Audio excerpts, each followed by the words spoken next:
Herkese merhabalar, kanalıma hoş geldiniz. İlk defa kanalıma ve bu seriye geliyorsanız kısaca özetleyeyim. Yaklaşık bir ay önce ben hiç Türkiye'de duyulmamış bir diyetle zayıflamaya karar verdim. Çünkü 17 gün sonra kuzenimin nişanı vardı ve bir tane elbiseye girmem gerekiyordu. Diyet 4 aşamadan oluşuyordu. Birinci aşamasını birinci videomda anlattım. Eğer izlemediyseniz şuraya koyuyorum. 2, 3 ve 4. aşamasını bugün anlatacağım. Peki ne oldu diyeceksiniz. Elbiseye girebildiniz mi? Elbiseye girdim girmesine de küçük bir sıkıntı oldu.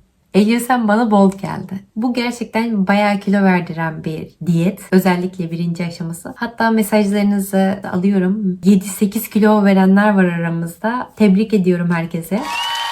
Ama başta dediğim gibi azdan az çoktan çok gider. Daha az verdiyseniz üzülmeyin. Daha çok yolumuz var. Daha çok hedeflerimiz var. Buyurun o zaman bu hedeflerimizi devam ettirmek için ikinci aşamamıza geçelim.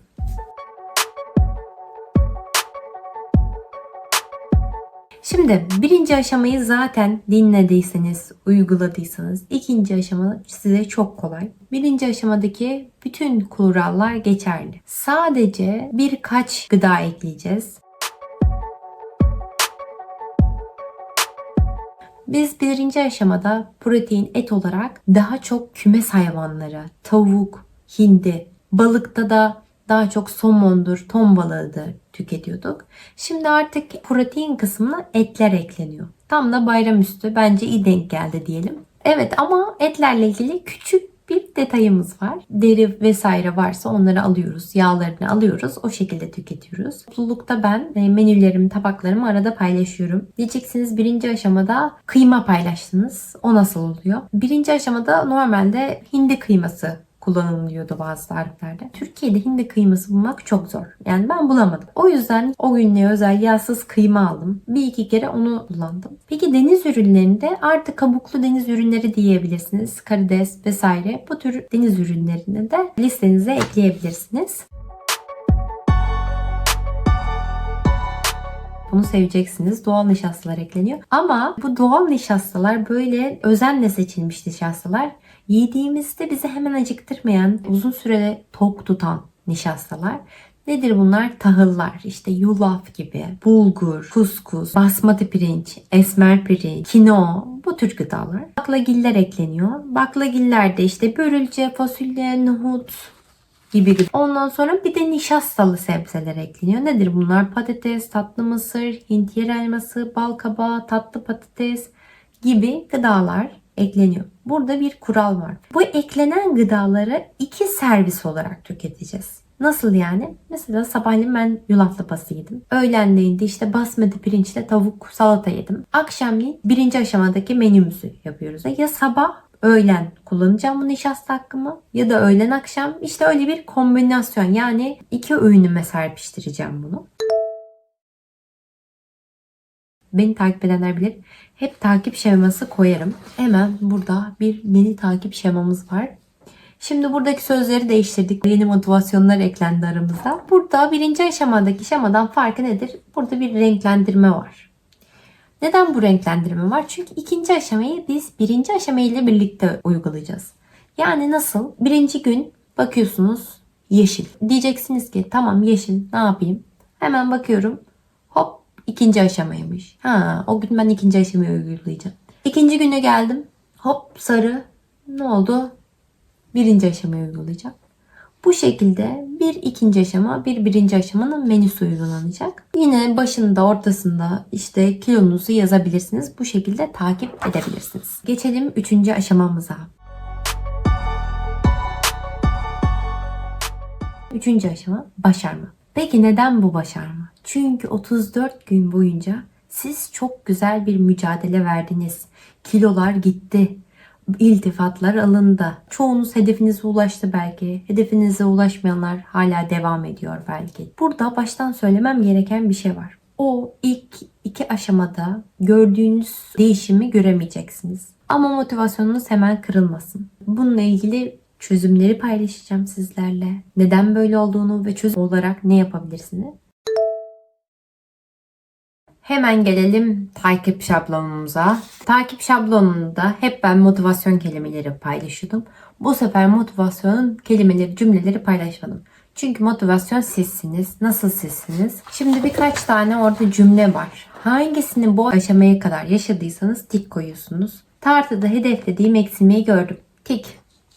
İşte uykumu tam alıyor, dinç uyanıyorum. Tik. Bu şekilde bu sizin kendi motivasyonunuz. Sizden gelen bir motivasyon oluyor. Yani motivasyon artık siz oluyorsunuz. Buraya bir tane yine takip şeması koydum.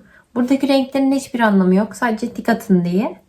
Bunu buzdolabınızın önüne koyarsanız böyle motivasyonunuz kaçtığınızda, işte tartıda kilogram oynamadığında hemen kendinizi hatırlarsınız. Neler yaptığınızı, neleri başardığınızı.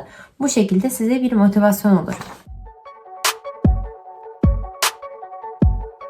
Proteinler, bıldırcın, yağ azaltılmış hindi jambon, sosis, doğal nişastalar, ekmekler artık ama buğday ekmekleri işte daha çok tam tahıllı vesaire. Az şekerli müsli, tam buğday makarna, glutensiz makarna. Sebzeler ve bitkiler artık sınırsız hale geldi. Meyvelerde de artık kayısı, muz, kiraz, kuş üzümü, kuru incir. Birinci aşamada yasaklı meyveler söylemiştim. Onlar ekleniyor artık.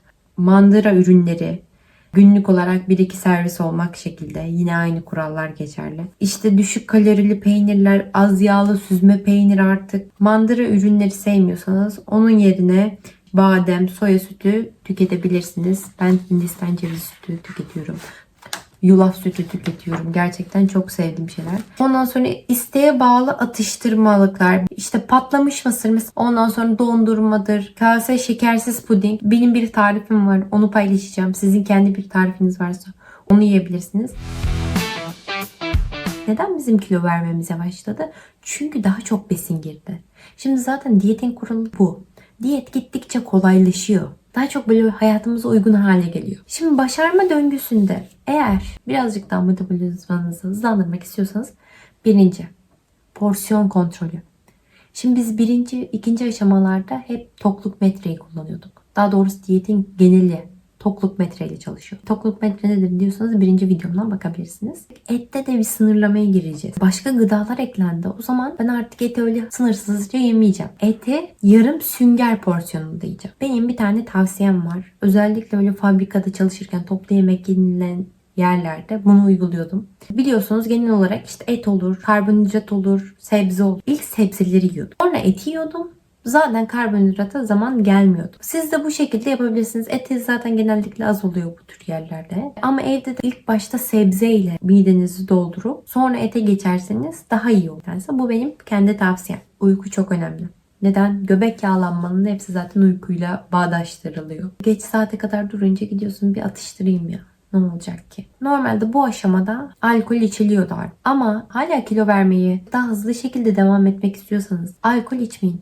Eğer içecekseniz de birinci aşamada verdiğim ölçüler geçerli. Karbonhidrat sınırı koyun. Biz 2'den sonra karbonhidrat tüketmeyeceğiz. Bunu da nasıl yaparız mantıken? Sabah kahvaltısında yerim ben.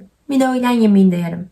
Yemeyebilirsiniz de. Bu sadece 2 maksimum sınırlama. Ve en önemlisi egzersizi haftada 150 dakika ile 300 dakika arasına çıkarmak. Bu da 5 günlük süreçte 30-60 dakika. Gizli sırrım ne? 45 dakika yürüyüş. Ama nasıl yürüyüş? Koşmamak yok. Koşmayı ben zaten hiç sevmiyorum. Bunu ben hocamdan öğrenmiştim. Bayır.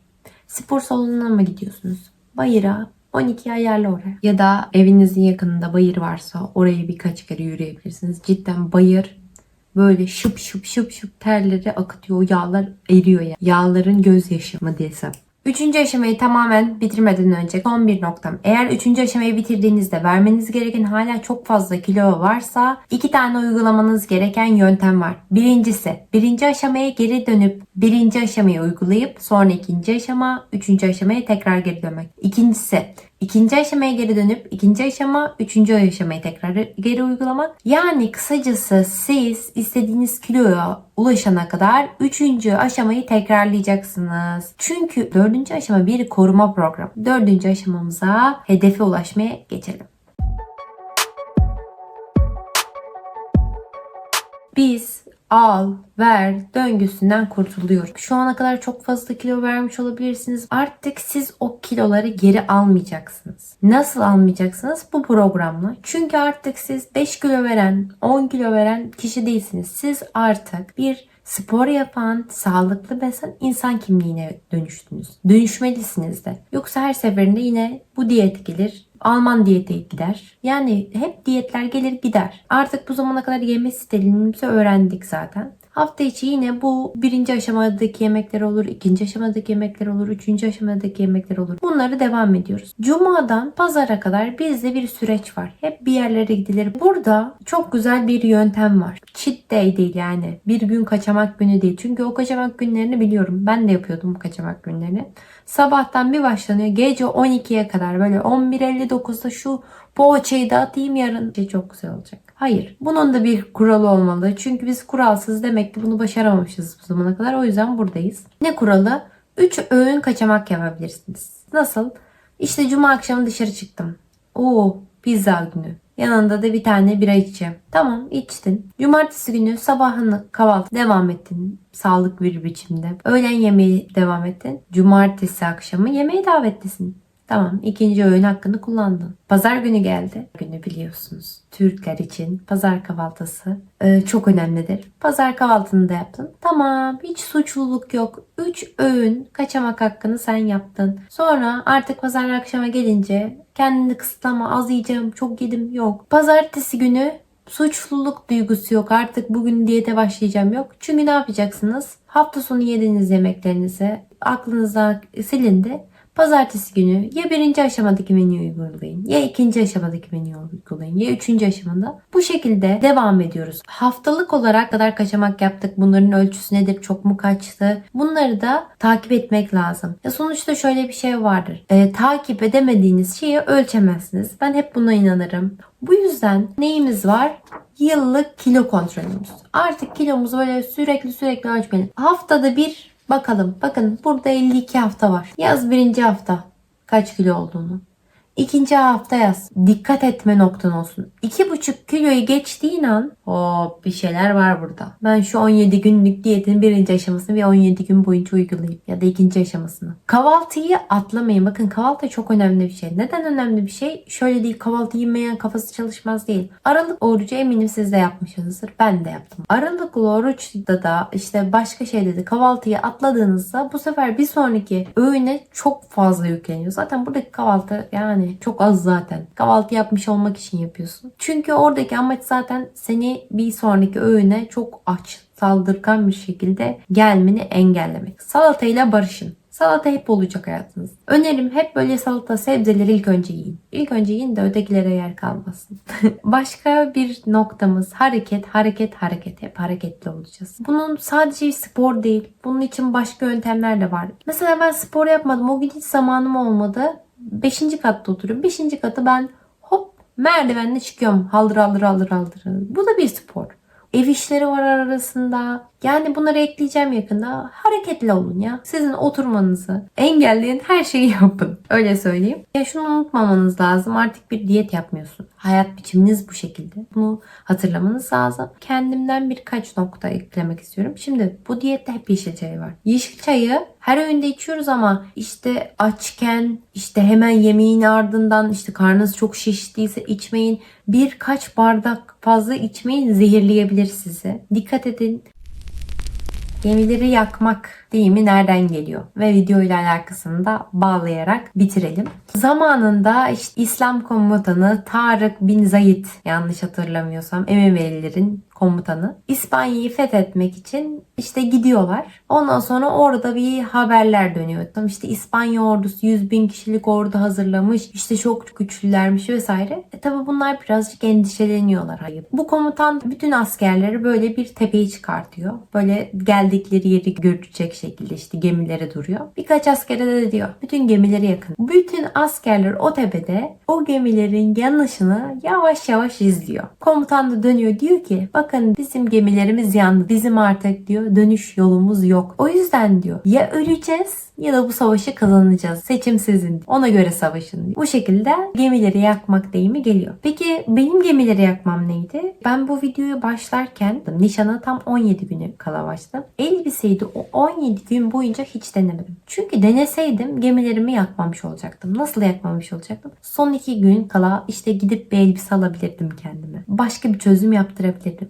İşte nişana tam gitmeden önce giymeyi bilmek benim için gemileri yakmaktı. Çünkü başka çözüm önerim yoktu. O yüzden siz de korkmayın ve gemilerinizi yakın. Nasıl olabilir bu? Evde abur cuburlarınız mı var? Dağıtın. Kiloluyken giydiğiniz kıyafetleriniz mi var? Verin. Bunun gibi şeyler yapın. Kısaca siz de kendi yönteminizle bütün gemilerinizi yakın. Açıklama kısmına bu gösterdiğim takip şablonlarını bırakacağım. Ayrıca bir tane liste diye bir link bırakacağım. Yorumlara diyet yazıp o listedeki linke tıklarsanız bana bir mesaj gelecek. Bu mesaj geldikten sonra ben size erişim izninizi vereceğim ve listelere ulaşabileceksiniz. Arada gönderi olarak günlük diyetlerimi paylaşacağım. Eğer yararlı bulduysanız takip etmeyi ve beğenmeyi unutmayın. Birkaç video daha paylaşacağım. Yorumlarınızı bekliyorum. Herkese kocaman öpüyorum ve sağlıklı kalın demek istiyorum. Görüşürüz.